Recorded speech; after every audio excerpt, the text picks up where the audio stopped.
Once we put our lives on the line for others, nothing you and I can do will compare or even come remotely close to the sacrifice and acts of bravery our veteran compatriots showed during the Bataan Death March ever.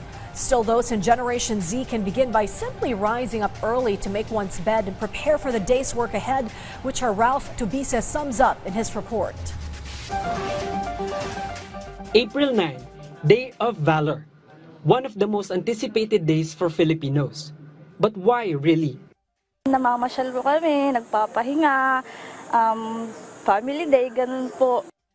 Nagre-relax sa park, kasama yung pamamasyal, dito like now, dito sa circle, with the family. Minsan, pag yung mga pahinga lang, sa bahay lang kami, ganyan. O tulog, pahinga, ganyan. Gawain bahay. In other words, the sacrifices and the heroic acts of the past has paved the way for us all to enjoy a day of rest in the present. But let's be real for a moment. In 1942, this day was not about rest. April 9 marks the fall of Bataan into Japanese hands during World War II. Not because the soldiers ran out of courage. In fact, they continued their sacrifice through the Bataan Death March, a walk with no choice, no day off, no sick leave, and definitely no long weekend. Para po alalahanin po natin yung mga sakripisyo po ng mga sinaunang sundalo at para po mabigyan tayo ng kalayaan mga Pilipino.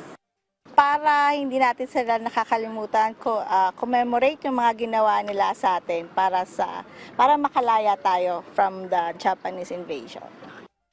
Yung mga nauna pong mga tao sa atin, mahalaga po ang mga nagawa nila na dapat natin gunitain ngayon para po sa mga bagong henerasyon. The heroes of the past fought for our freedom. Now, what about us? But maybe, because the challenges of today are different, our definition of valor has also changed. Para sa pamilya po, para sa pag-aalaga sa pamilya, para po maging mabuting ina.